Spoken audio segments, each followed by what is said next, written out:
hello again. How are you? Right, let's press some buttons for a laugh.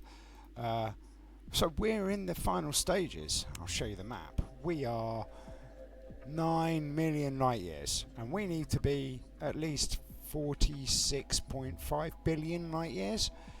So we're a long way away, right? And that seems a long way away. But that's done. This is not done, and it's not going to be done for a bit, but that's fine. This is a thing. Oh, I pressed that button. That's not the right button. It's this button. Right, I want to go down here and have a look. Right, because look, we can almost get another one of these to add a light year per second. I mean, that's quite fast. 1 light year. It's kind of marginal as well. Let's not be honest. Let's not lie about it. Right. Now I could click on this and get extra speed if we do that. Like, I mean, honestly, that's going up. I remember when that was going up by the tens. So this is actually quite a large increase, but it's still not great, right? It doesn't matter. We have got no challenges. I would like to know what these two are about.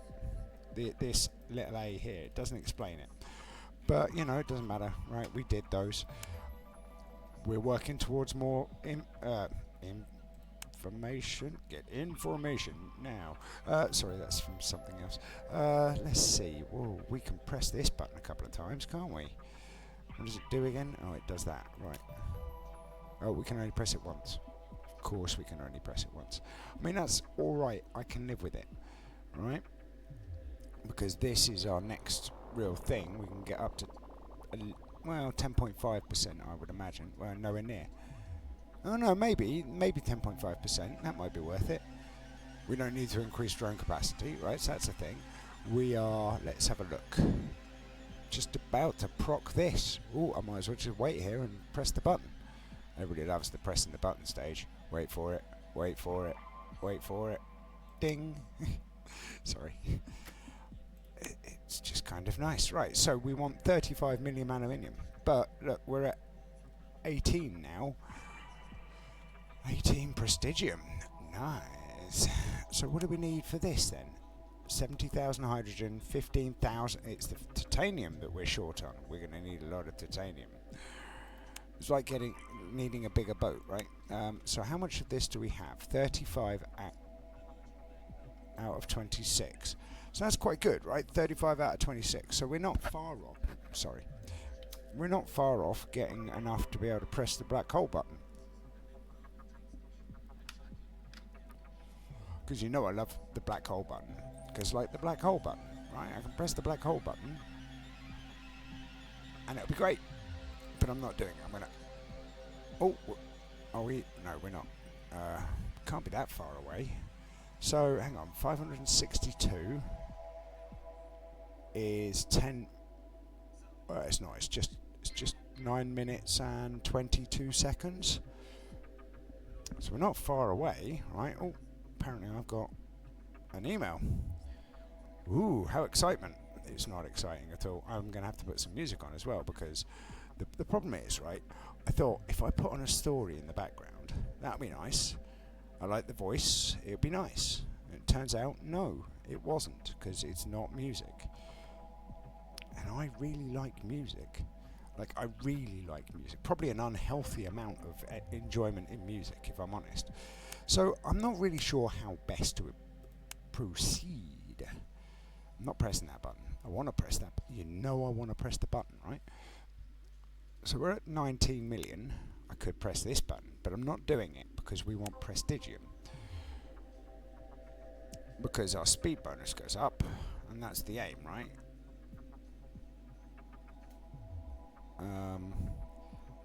Because our speed bonus goes up and our energy bonus goes up, and that's what we're looking for. Ooh, we didn't look here. Look at that. 316 quadrillion.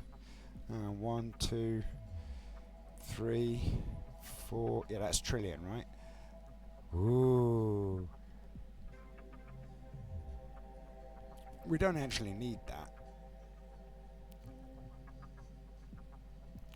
To be honest, that's not something we care about. Because we can't, whatever the word is, we can't reset this. which means we can't reset this. I'd love to be able to reset that. Or increase the amount that we grow that. Although I suppose I could increase the output, but again, it's just not worth it. So I'm going to press this button for a bit, like literally a bit. We're going to get more aluminium because we want to get to 35 million, right?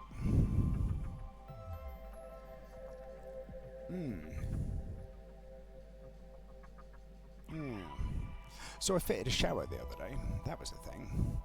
So I was helping somebody renovate their property. Yeah, we were fitting the screen for the shower, and it all been measured up. Turns out the base was too small, which was annoying. And then, to add insult to injury, while we were looking at it, oh wait, hang on, like, sorry, 800, right? I've got to get it to 800. That would just be rude not to.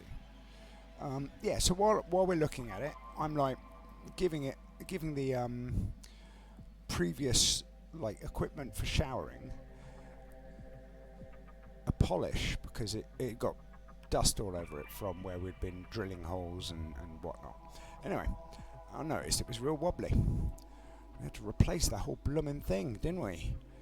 New shower head and holder for it. The actual shower itself was fine, but the holder for the shower needed replacing. That was a whole rigmarole. And then it was sorting out the shower screen, like big glass, because it's a stand-in shower. It's big glass screen, all curved as well. Honestly, I prefer the square ones because the square ones feel like they've got more room. Because I mean, literally, they've got more volume. Because circles fit inside squares, but squares don't necessarily fit inside circles.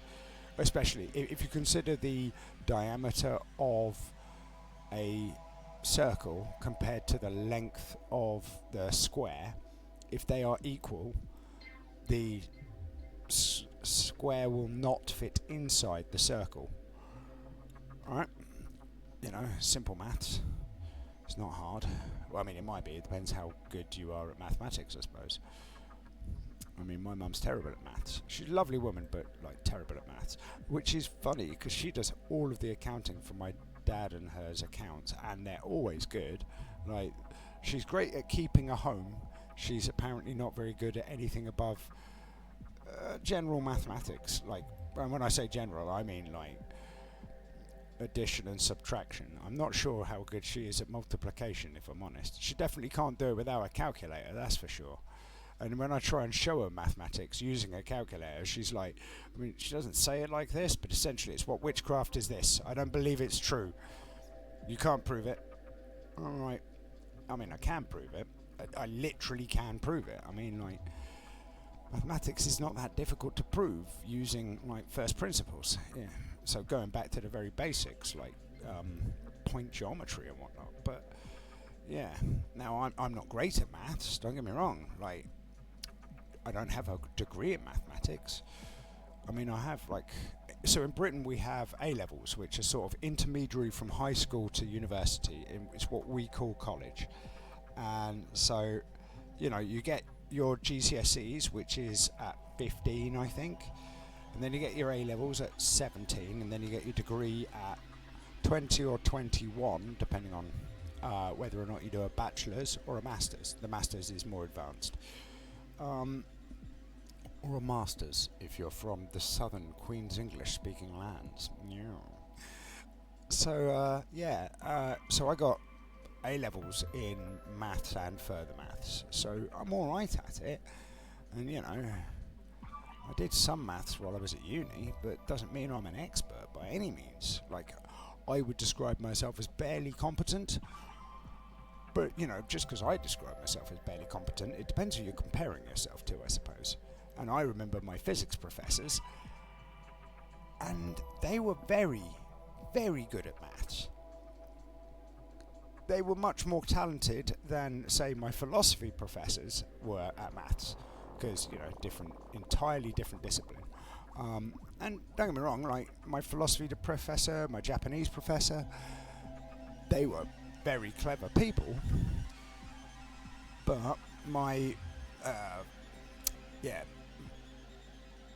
my ability in mathematics was better than theirs, or at least one would presume. We didn't really.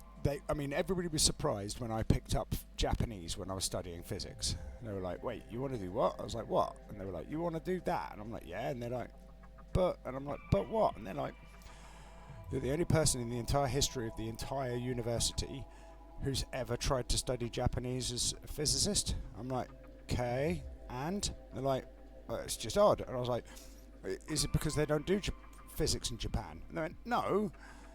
I went, "Right then." And that was the thing. And then I got quite bored. I have a problem with getting bored. I think I've mentioned it before.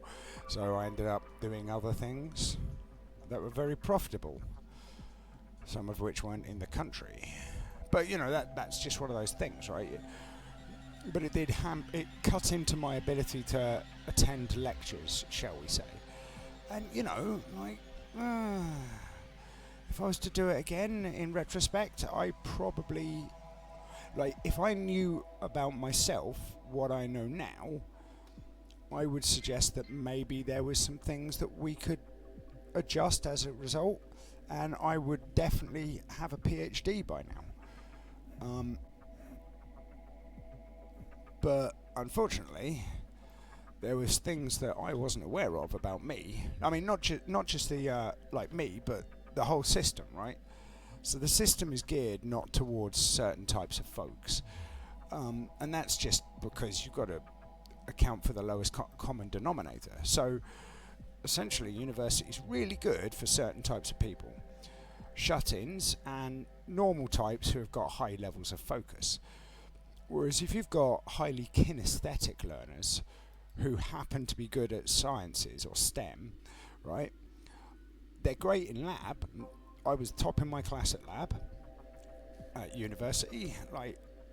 Me and my lab partner, we were the first out with the highest scores every single time. And our lecturers hated it because it was supposed to be like a 3-hour lab, and we would be done in an hour and written up in half an hour extra, and then we'd go to the pub. They'd be like, "I hate you." And I'm like, "Why?" And they're like, "It took us 2 hours, or it took us 3 hours." It's like, well, great. So it's just one of those things, right? But it wasn't geared towards people who had undiagnosed ADHD, for example, or undiagnosed autism, and they weren't looking for it, because back in those days, if you had any form of thing, so I was diagnosed with dyslexia when I was a kid, right?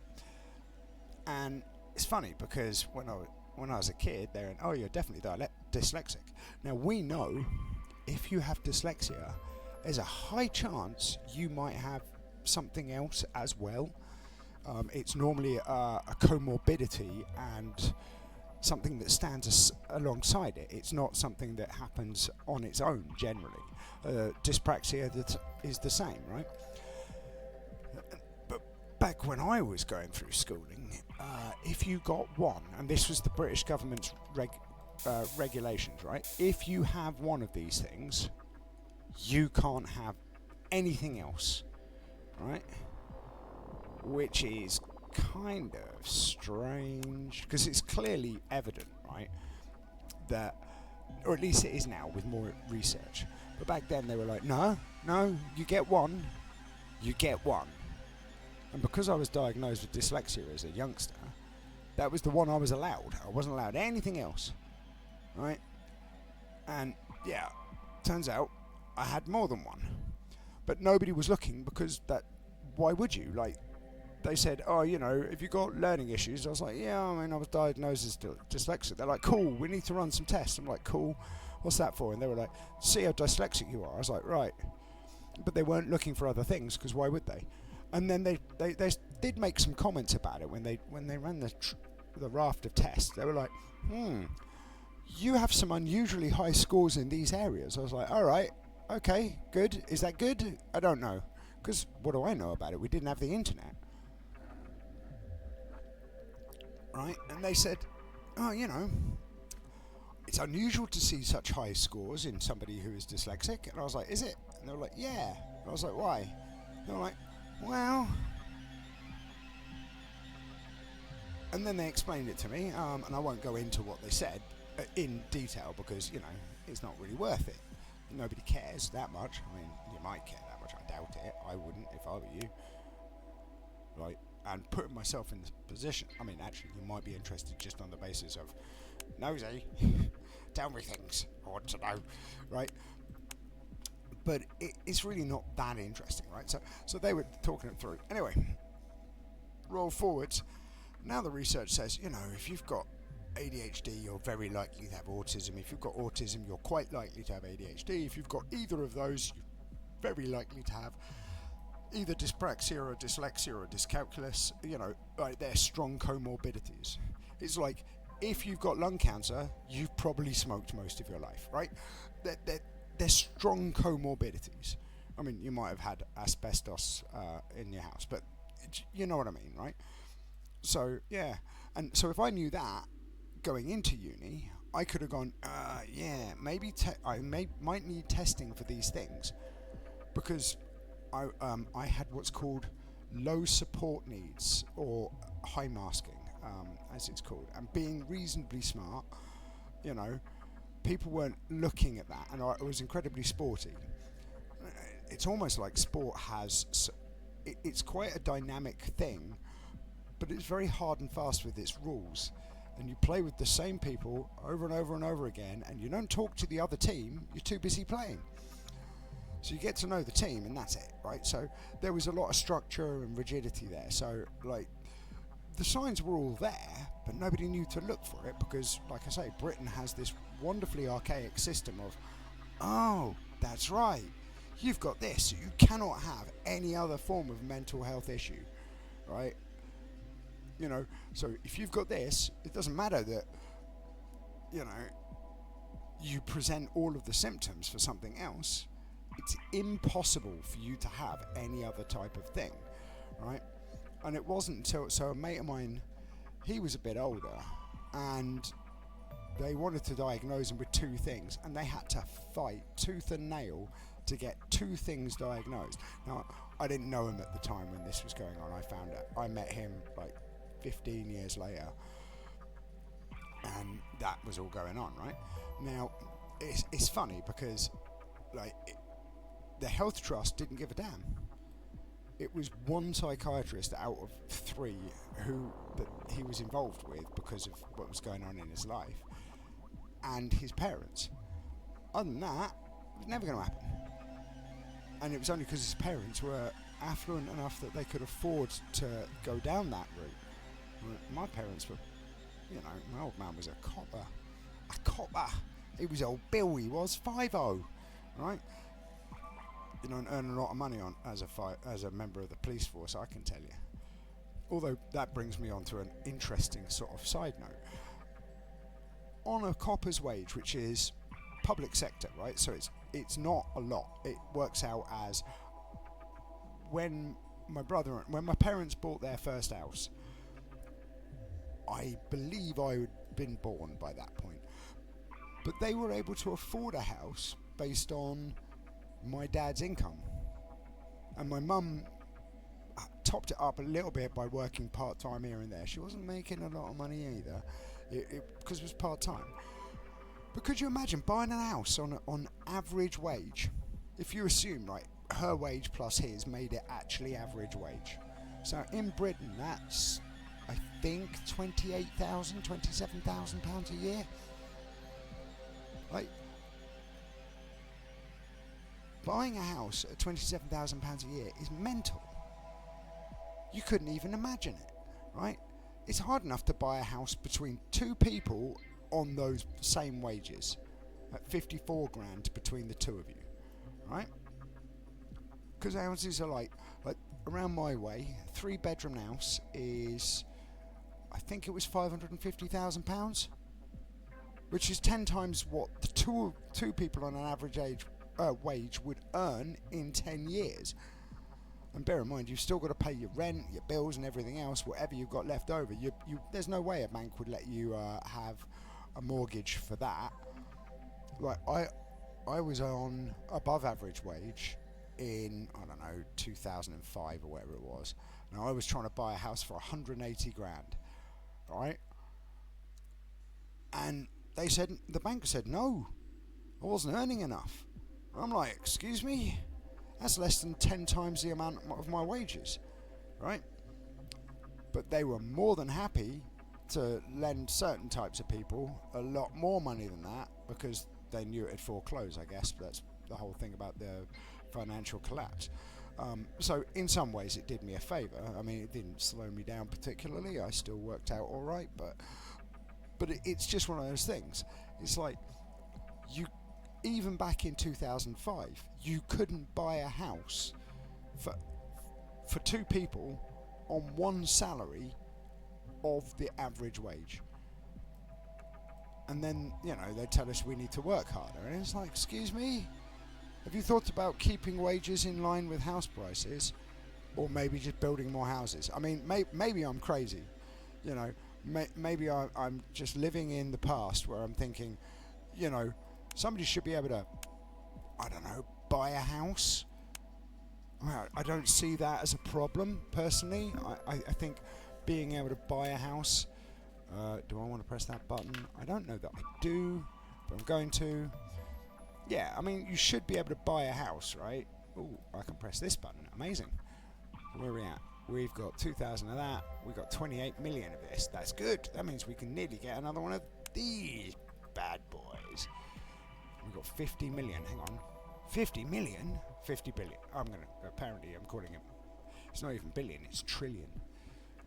But I can press this button. I'm not going to press this button, because if I press this button now, we lose half of all of this lot, and I don't want to lose half of that lot. I want to buy one of these, and I can't buy one of these if I lose half of that lot. It's 35 million and a million. I don't know why I'm using that voice. But, yeah, it's just madness. And the problem is this is happening all over the Western world. I don't know about East Asia. I don't know about Russia or Africa, or South America for that matter. But I do know in the US and in Germany and Australia and UK and France and various other places, it's less. Right, there's, interestingly, like in France and Spain and Portugal, you can buy essentially derelict buildings. It's the same in Japan, actually. You can buy derelict buildings very cheap, but you have to do them up, and they're basically ruins. So you have to live there for like 3 years, doing it up until it's pucker, right?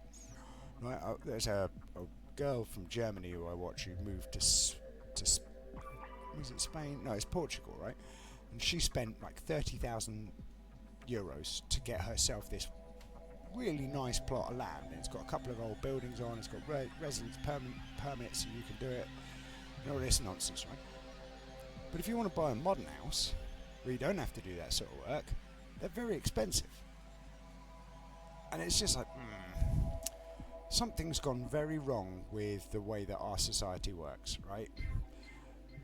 Speaking as somebody in the West, looking at the way that it used to be, because I'm old enough to remember things and I pay enough attention to be able to make these strong correlations, that I see that there seems to be a problem and nobody seems to be doing anything about it. And it confuses me because, like I've said it before, I'm not that smart, right? I'm smart enough to tie my own shoelaces. I'm not smart enough to be able to go to the moon. But it confuses me that it seems that no matter what people want, we're not getting any delivery for how we're being told we're going to get. I've looked at, I've been able to vote for a long time now. And basically every politician has always said, the thing is, right, if you vote for me, we'll do this thing. And we're all like, really? And they're like, yeah, we will. And I'm a sucker for people going, vote for me and I'll do this thing. And then you vote for them, and then what do? They do the opposite. And when you ask them about it, they go, no, I never said that. And you show them the video, which you can do nowadays, and they go, it's AI generated. Or they go, well, I didn't say it properly, It's like, well, you did. Like, look at this. Nigel Farage, right? I don't know if you know about British politics, but I pay attention a little to it, and it kind of infuriates me. I would say I get angry about it, but I don't. I just get disenfranchised? No. Disheartened? No. I struggle to understand why everybody looks at these people and thinks they are trustworthy or worth listening to, right? Like he said during the Brexit thing, so Europe and Britain used to be part of the European Union. Britain decided, nah, we're not interested, you can take it and you can keep it. And there was a big movement, and quite often people are like, what do you think, Chrissy? And I'm like, sounds like a con. And they're like, what do you mean? I says, I think if we leave, the EU are going to penalise us for leaving and embarrassing them for having left, because it sets a bad precedent for everybody else, right? 455 seconds is nice. But if we stay, they're not going to change their system. So their actual ruling party, the ruling body, right? So you have European MEPs who vote on things, but then you have a presiding council over the MEPs who are unelected, and they make the decisions based on what the MEPs want. And the MEPs can say, oh, we want bananas to be slightly more green, or whatever. It doesn't matter what the MEPs want, because if the ruling council don't want it, guess what? You don't get. Boink. Tee-hee, I got to press the button. And we didn't get an energy penalty. Look, no energy penalty. And we barely lost any aluminium, which is the most important thing to me at the moment. So yeah, it was kind of weird, right? Because you look at it and you're like, is that really a thing? So either way, the way I saw it, either way, stay or leave, the British people were going to get absolutely shafted, I suppose would be the only correct word. And so I expressed this, and I had people from both sides telling me I was wrong. Like, if we stayed, it'd be better. If we leave, it'll be better. If we stay, it'll be worse. If we leave, it'll be worse. And I'm like, how do you know? And they're like, what? And I'm like, where's your evidence to back it up? So they would show me some of these papers, and I'd read them, and I'd go, right, look, so you got this paper that says this. They've got this paper that says exactly the opposite of the same thing. But look at what this guy's saying, right? So Nigel Farage, he turned around and he said, if we leave, you'll get, I can't remember the exact number, it was like £300 million a week extra for the NHS or something stupid, right? And it was a ridiculous number, right? If he had said £300 million a year, that'd make a little bit more sense. But nope, he went £300 million a week, I think it was. It was stupid numbers. Guess what? We left Europe. Now, whether or not I think that is right or wrong is kind of moot. So I was hoping this would tick, but it's nowhere near, right? I don't know whether or not it would have been better or worse. I'm gonna lie to you, and I think knee-jerk reaction of actually trying to make it happen or trying not to make it happen was moot. I think it was more designed to enrich certain sets of super wealthy influences with it upon our government, like donors and whatnot, and the rest of us were going to get the bill, if you know what I mean, right? So it was problematic from the start, as far as I could tell, right? However, my worst fears came true about it. Like, it's not like I'm some sort of prescient prophet or something. It's just that I was like, well, this is going to happen if we leave, and this is going to happen, and this is going to happen.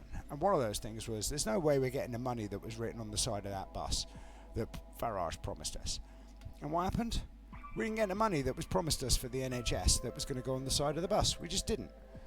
And then you looked at people like Boris Johnson, who were very like, we need to leave Europe, right?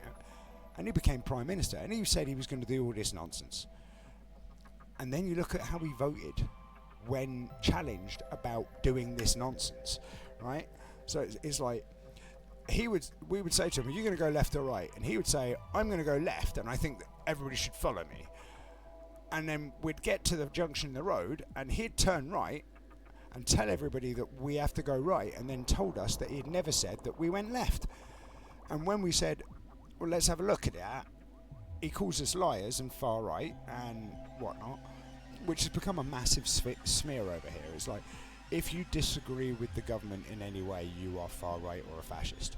Now, I'm pretty sure I'm not far right. That's a dangerous statement, isn't it? But I can't be certain anymore, because the goalposts keep moving, because everything seems to be far right when you criticise the government, even if you think that the government aren't going far enough. It's mental. So we're going for this net zero thing, right? And net zero seems to be a moderately sensible thing, because, reducing pollution is good for, humans as well as the rest of the planet. I don't know how much it's going to actually affect climate change, but that's not my business, right? All I'm saying is, I'm pretty sure net zero isn't actually a bad idea overall, provided it works for the population in terms of our energy prices. If we're making energy with renewable sources, right? So it's all solar panels and wind power, right? And tidal power. Well, I mean, we're also using ground generated heat generating ground pumps or something.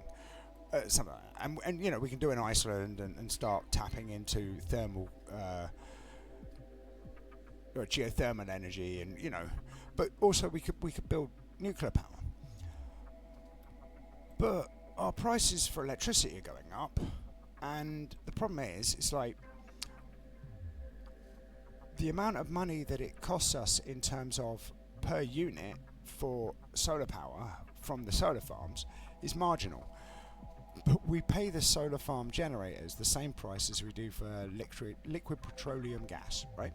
Which is, 10 times more or something stupid, and it just doesn't make sense, right? There's places in America that say you aren't allowed to generate enough electricity for your own house. You have to be tied to the grid, and if you generate too much electricity, they can charge you for it and stuff like that. And I'm like, excuse me? I thought you want us to stop being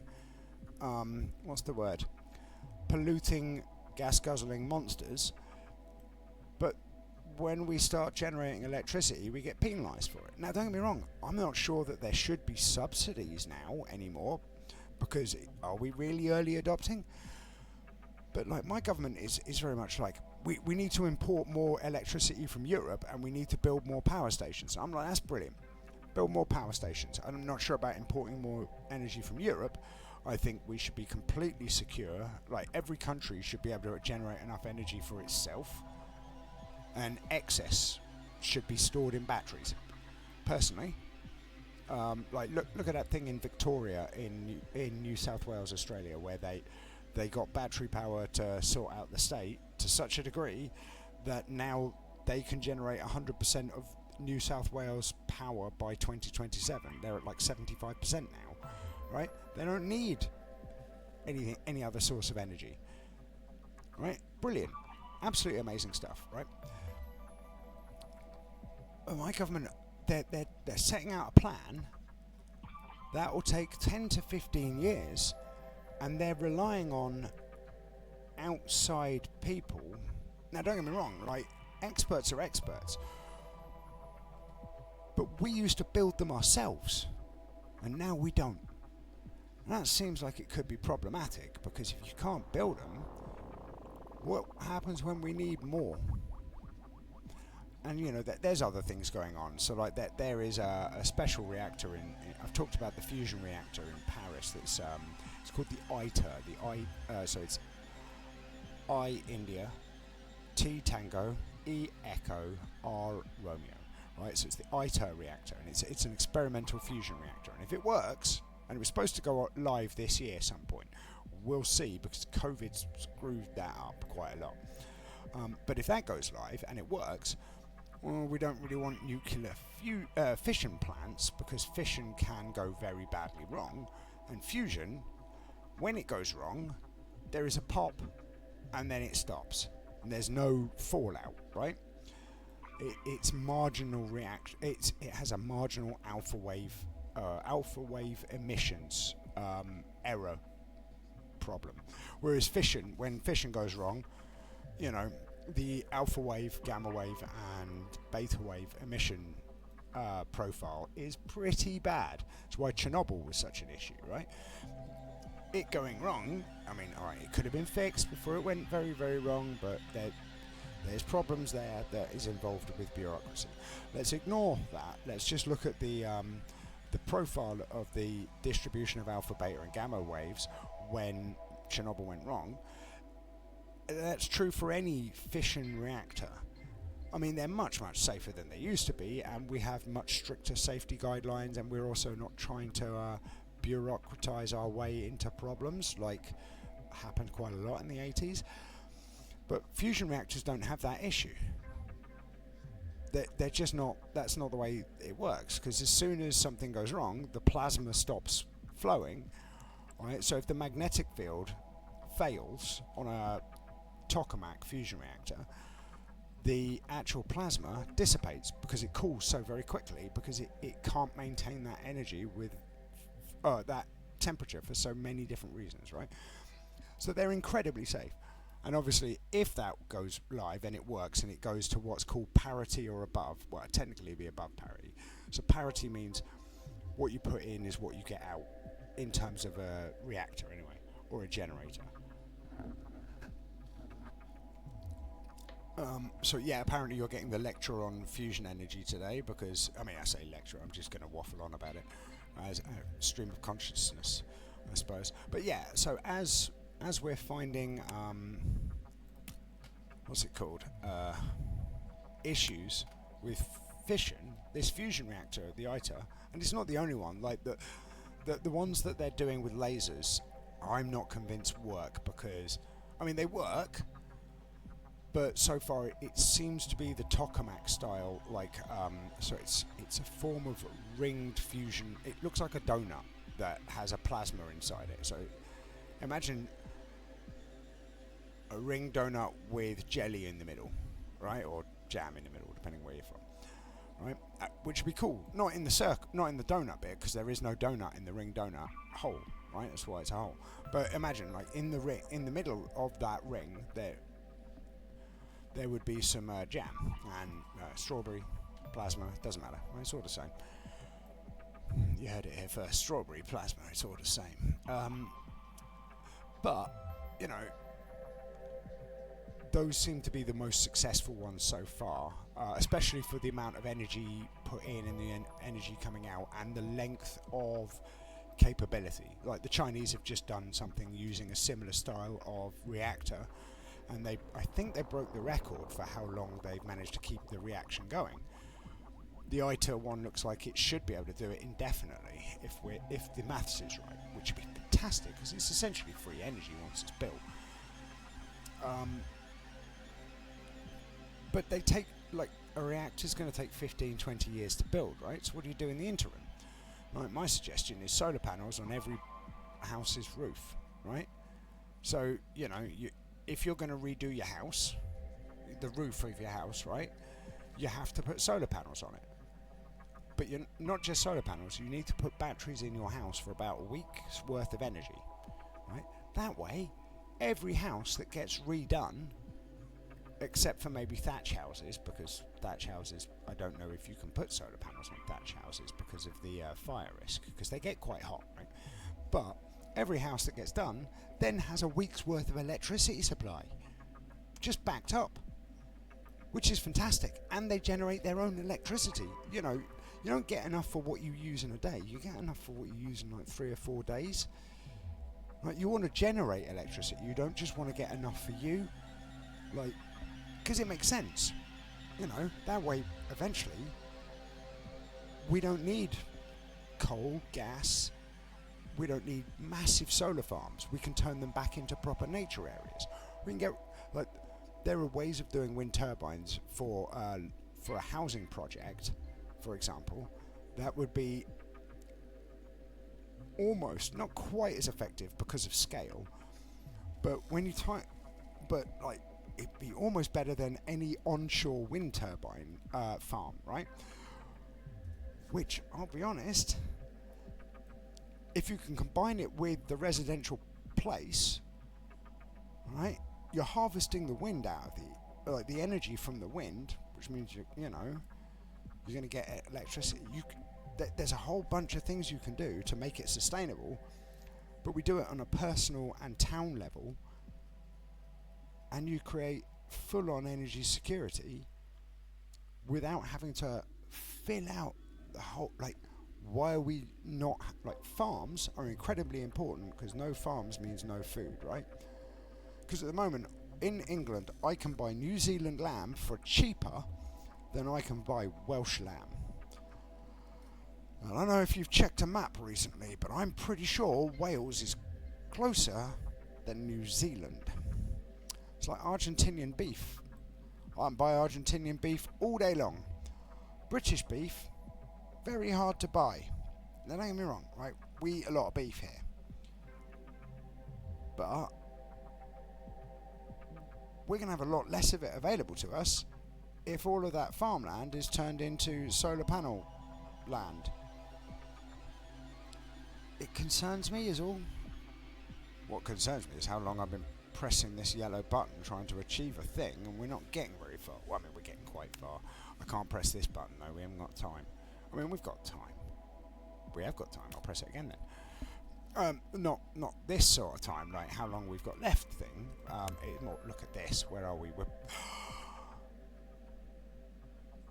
That'd be 1/5. That'd be 1/50th. That's 1/500th. I mean, we're getting quite far now. Right. 22 million. I wish this would stay on the screen so I can highlight it, reference to, but I can't. Nothing I can do about that. Sorry. Game says no. Ooh, long way to go there. I'm not pressing that button again. I'm not doing it. You can't make me. Ooh, we get more energy. It's growing. Oh, actually, interesting. Ho ho! Look at that. We're nearly at the point where I can press this button again. You know I love pressing this button. Black holes, right? Interestingly, I don't know what you know about black holes, but my understanding of black holes is that they produce a thing called Hawking radiation, as discovered by a guy called Hawking. Very clever chap, so I'm told. Never met him, so I couldn't tell you for sure. I mean, it could just be hype, right? 423. It's almost a pretty number. It's definitely not a pretty number. It's almost a pretty number. Yeah, so Stephen Hawking, very clever chap, he discovered that some of the energy that goes into a black hole and matter gets put out as Hawking radiation. But if you read the Einstein's field equations, not just the field equations, but his general and special theories of relativity, which predicted black holes, all they actually did was go, oh, the maths breaks here. And when maths breaks, what it really means is that we don't know something. And black holes are very much maths has broken at this point, right? It's like divide by zero. You can't divide by zero. Why not? Well, you can't. Why not? Because you just can't. Well, yeah, but like, if you tell me I can't have an apple because there aren't any apples, I get that.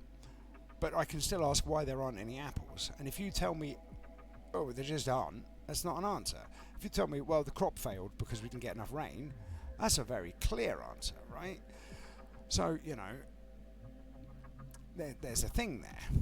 And I know I'm being silly by using apples, but it's true, right? From a certain point of view. All right, be quiet, Obi-Wan. I swear that film has had way too much influence on my life. Anyway, yes. So, black holes. Interesting, lovely bits of kit. Gotta love them, right? They're big, they're black, we can't see into them, we can't see through them, we just don't know what they are. But we don't even know that they're a black hole. All we know is that the event horizon stops us seeing inside whatever is there. But for all we know, it could just be a blooming great big planet. We just don't know. And the thing is anybody who tells me that they do know, I'm going to call a liar. And I'll tell you for why. We've not been there. And I'm not trying to be difficult. I mean, maybe it sounds like I'm trying to be difficult, but there's a thing that Feynman, another famous physicist, said, if your theories do not match observations, your theory is wrong, right? Which is a massively strong statement, but it's also true, right? We'll go back to that gravity thing I was talking about another episode or two ago, right? If I say that something's going to go up when I let go of it, and it goes down, my theory is wrong, not the observation, right? But until you can observe it properly, like, because James Webb Space Telescope might be fancy, and don't get me wrong, James Webb Space Telescope is super fancy, but it ain't that fancy. Like, it can't see inside a black hole, right? You have to go there. Alright, send a probe, but before I hear there's quite a lot of gravity there, and it could be quite constrictive, shall we say, more in a boa constrictor kind of way than in a you're wearing handcuffs kind of way, kinky. And like, don't tell me for certain what a thing is if you haven't been there, because it's like saying to me, oh, you know Venice, right? It's not all built on water. Have you ever been? No. How do you know then? Oh, I've seen videos. Ah. But if you ask the architects who live there, no. Because you could just jump on the internet and ask an architect who lives there and he'll tell you the truth, because why would he lie? Right? And then, there's a level of observation in real compared to seeing things at a distance. I mean, what was it? It was that dress, wasn't it? A few years ago, or more than a few years ago, I think. But is the dress, what was it? Was it black and yellow or blue and silver? I can't remember. I think it was that. And I have no idea. I didn't really pay attention to the internet in that way. I never really have. But it's that thing. Like, how are you ever going to know unless you go and have an actual look? Because you can rely on everybody around you telling you, but it doesn't mean it's right. That's the wrong button. That's the right button. Look at that. Hey, 9.1. And press the button. Oh, we're a little bit low. It's alright. We're only losing 1,259 light years a second. But we'll get that back in no time, right? Especially now I can press that. Look, 16 million. Very nice, because we've got 9.1%. I mean, that's pretty good, right? So, in other news, I bought myself a fan for my projector. I know this is a strange thing to bring up, but I thought it was pretty cool, if I'm honest. I've got a message. Because now my projector won't overheat. I'm also buying myself what they're called, like a tower cooler thing. That's not actually what they're called. For the 2 months in Britain, because Britain has brick walls, right? Because it gets quite cold, and it's not actually as cold as it gets in lots of other places, but because of the humidity and the wind and whatnot, it feels a lot colder here at, say, minus 20 Fahrenheit. It feels a lot colder here than it does in many other places. So, a mate of mine's from Poland, and their winters get down to like minus 15 or minus 20 degrees centigrade, which is God knows what in Fahrenheit. And hang on. They all tell me that when we're at minus whatever it is in Britain, I'm going to start clicking this one. Yeah, when in Britain, when it's minus 5, it feels colder than the coldest days in Poland. I'm like, is it? And they're like, it is. And I'm like, are you sure? Because that doesn't mathematically make sense. One's one and one's the other. And they're like, but yours is a wetter cold. So, you know, theirs is a dry cold, yours is a wet cold. I'm like, okay. But it's true, right? Wet cold beats dry cold. It's like dry hot is alright, I find.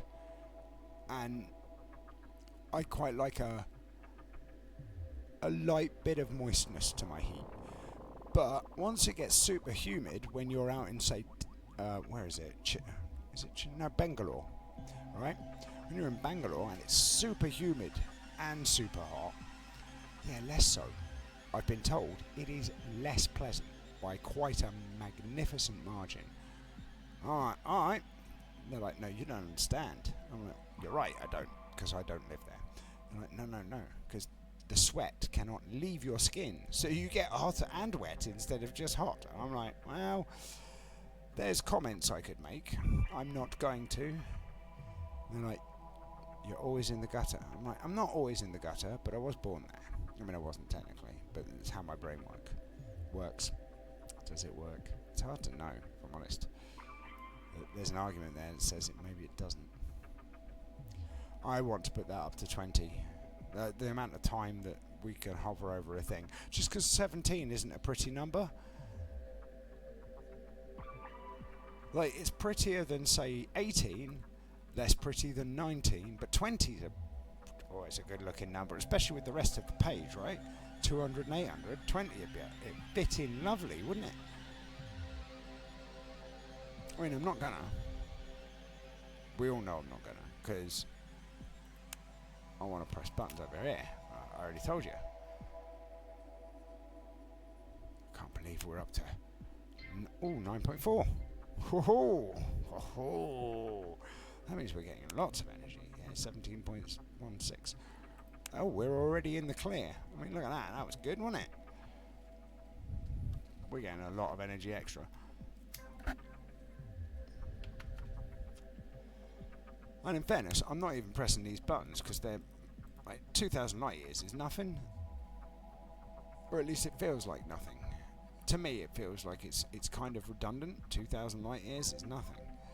Like 800 light years, that's pretty good. Don't get me wrong, because that's more than this one, if I remember correctly. But this, I want to press this one. I don't. I want to press this one. In fact, I might save up to press this one. That's how much I want to press this one, just to see what happens, right? But our resistances improve your speed, and skill 4 gains even more speed. Well, it's an instant travel, so and 10 light years per level doesn't seem like a lot, if I'm honest. I'm curious though, because I want to see when we exploit the fabric of reality just how much this goes up compared to our resistances, because our resistances are pretty high right now. I mean, they seem reasonably high. This one, I mean, this is going to be a while. This is, can I press that button? I can press that button, or I can't press that button because we don't have 133,000 hydrogen. Let's have a look at the hydrogen tab. Do I want to press that button? I don't know that I do, because of the amount of hydrogen, aluminium isn't bad compared to, but it's this number here. It's ridiculous. Some would say redonkulous. 60, that's 10,000 light years per second. That's silly fast. We're literally going ridiculous speed. How has that affected the graph? 0.06%. So it hasn't really made any difference whatsoever. But we are accelerating very, very slowly. I mean, I say slowly. I mean, look, we're going up very quickly. Realistically, we're going up quickly. And if I do that and I do this, look how quickly we can go up now. Whoosh! I mean, that's me being silly, obviously, but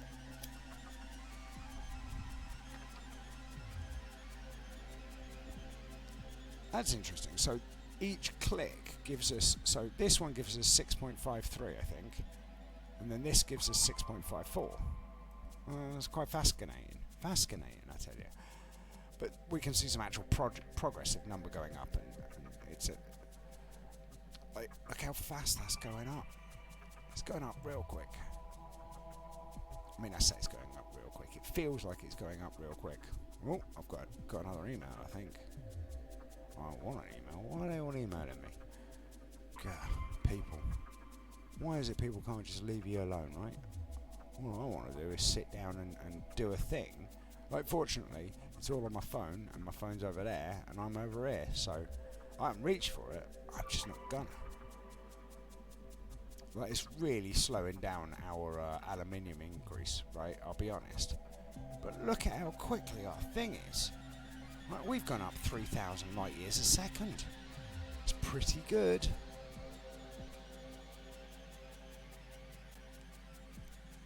And it seems like, I mean, we're getting a lot of water out of this. Like, a lot of water.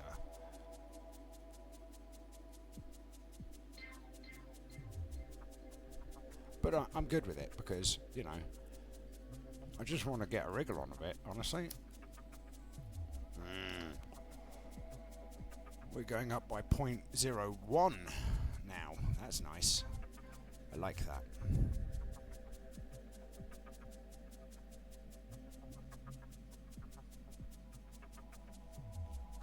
I'm not sure how the calculation is done, because when I go back to here, right, which is fine, right, but it's gone down by 0.2 difference, right, and yet it seems to be like a factor, not an actual multiplication time, right? That just seems like, you know. We can press the tachyon button, right? Surely. Yeah, 900 billion. I'm going to do this.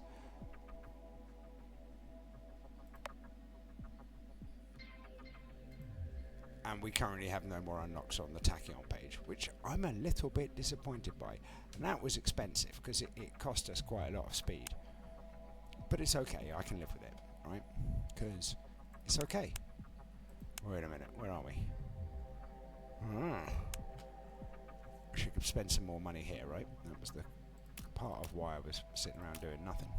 I say nothing, but look at that. Up to 0.5. Click that button. Nice.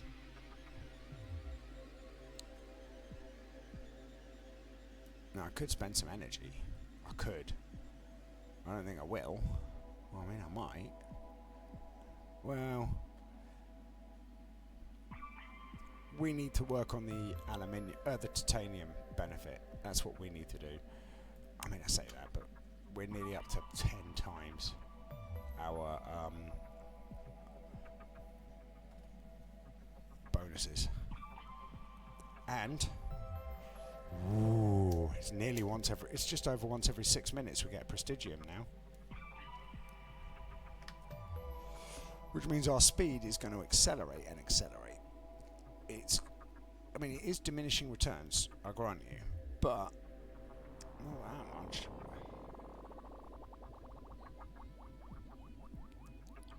Oh, back onto some Japanese. I mean, I'm not going to complain, I like Japanese, turns out. I find it a pretty language. I don't know why I find it such a pretty language, but I do. I like it.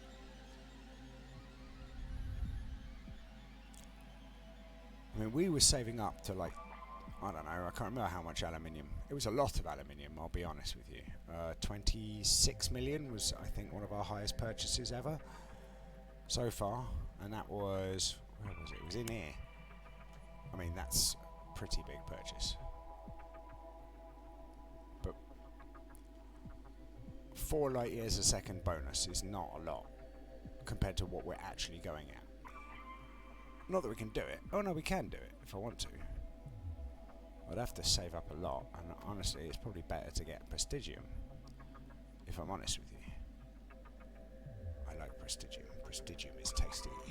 It's tasty like fresh chips, if you like chips.